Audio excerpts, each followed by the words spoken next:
it's your dad. I bet you didn't think you'd see a story from me tonight, but here I am. I've come home especially at 10:15, the 21st and the 2nd, 26, and today was Uncle Michael's fight, and he obviously won. As always, he done really well, and I'm very proud of your uncle. Your uncle Michael loves you to bits. We all do. We all love you to bits. But I'm incredibly proud of my brother tonight.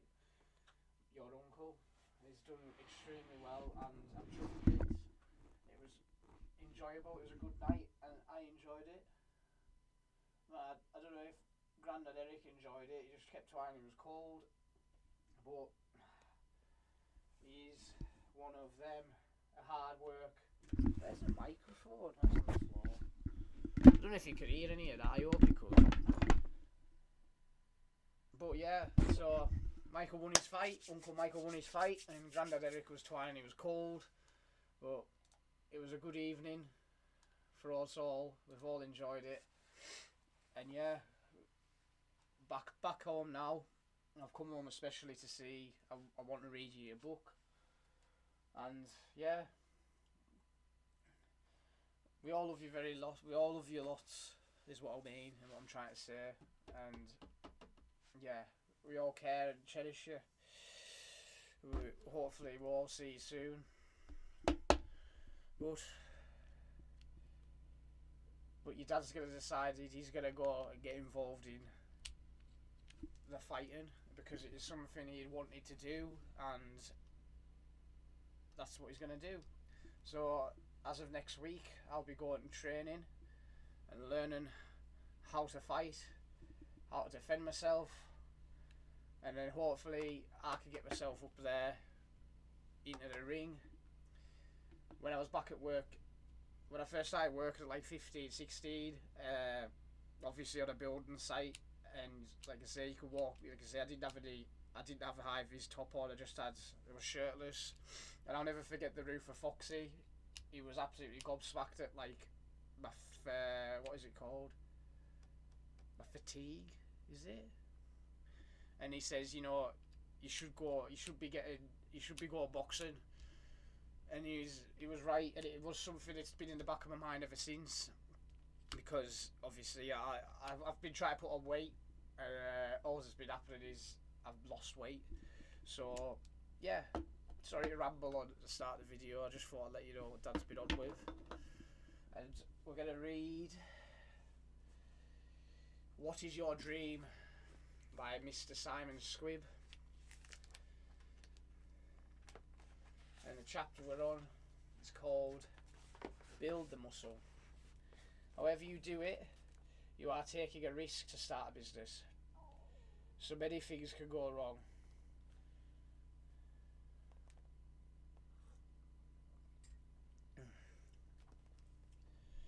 A stronger competitor may emerge. The economy may go down the tubes. Your warehouse might burn down.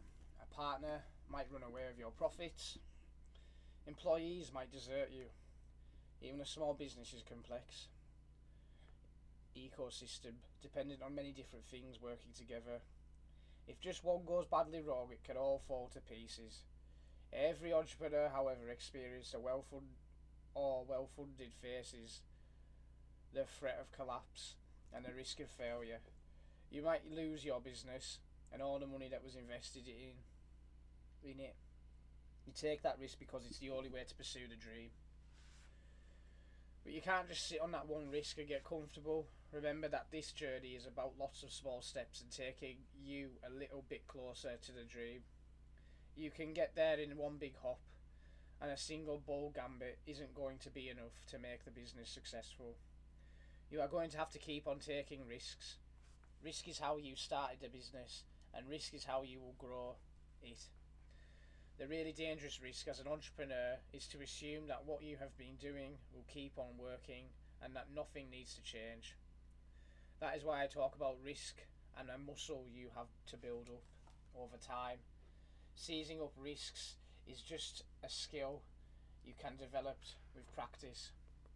And like any muscle, it gets stronger the more you train and use it.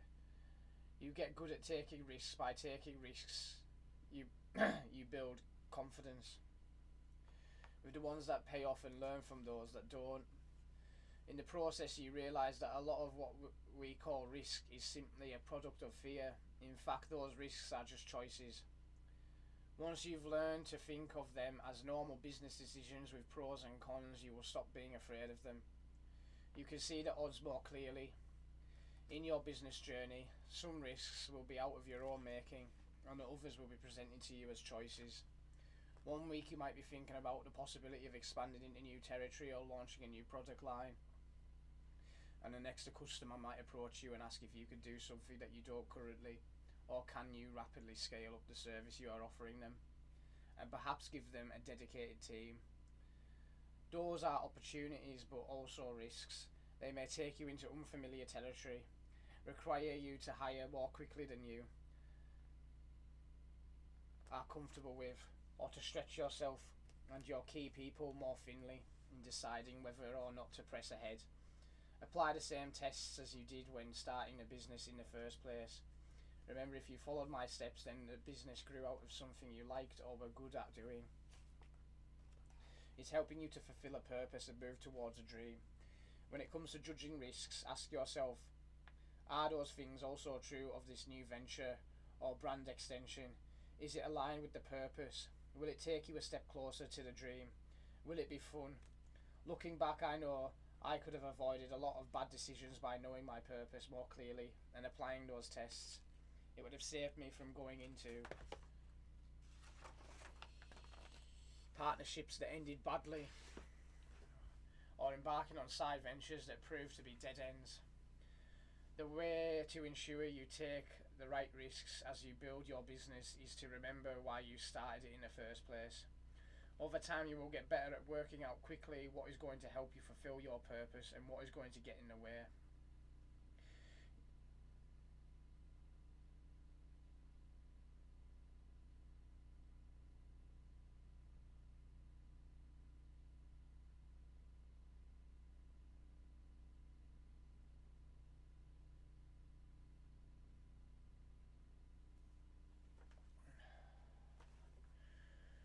You will develop an instinct because you have done the work to build the risk muscle. I once heard someone say that instinct is just passion in disguise, which is a great deception. Deciding what risks to take is one big part of the equation, and another is deciding how to take them.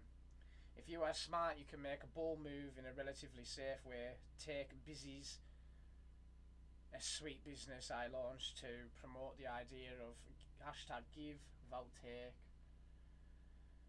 That's a confectionery brand with a simple message and a clear purpose. A sweet that can make dreams come true. By it, and the profit we make will go back into supporting people with their dreams. It was a simple idea but also a risky one, because although I've run a lot of businesses, I've never been near the confectionery industry, and it just so happens to be one of the most competitive, saturated markets in the world. Global giants battle it out for money you spend on your next sugar high. It's a brutal cutthroat business, and a tiny player like me shouldn't stand a chance. If, for example, I had to decide to sink my entire fortune into building Busy's on the basis that this was a complicated industry that required a significant level of investment to break into, it would have been a huge risk. But I would have been betting the farm in an acre where I have no knowledge, experience or network. It would have meant having to learn about all sorts of things I didn't want to learn about, like how the products are manufactured, packaged and distributed. It would have been difficult. We probably would have failed, and my life would have been taken over by trying to beat Mars and Nestle rather than trying to help people with their dreams. I didn't do any of that. Instead, I found a partner, confectionery startup called Tasty Mate, which makes vegan treats with all natural ingredients. We launched a single line, a sour passion fruit gummy called the Passionate One, under the Busy's brand, and we co-ventured. I got access to their experting in manufacturing and distributing the product, and they got my support in promoting their brand along with one of the along with one we created together in the process, I was able to do something I really wanted to do, to launch a sweet brand aligned with the Help Bank's purpose without the risk of having to create the business from scratch. This is what I mean by building the risk muscle. Part of it is developing an appetite to take risk in the first place, accepting that you will stagnate if you stand still.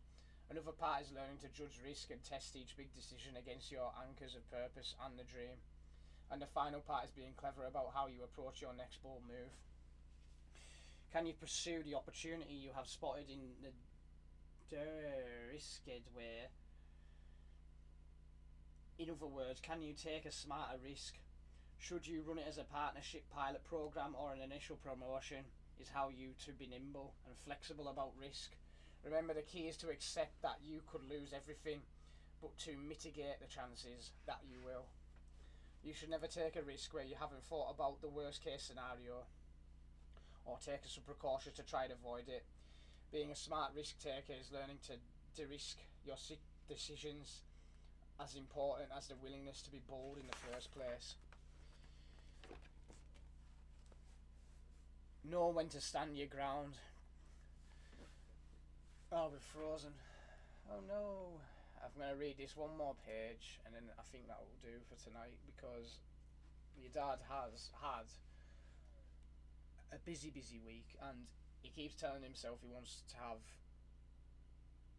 time to himself, to just stay at home and stay in bed, but it doesn't seem to stop, and it can't stop.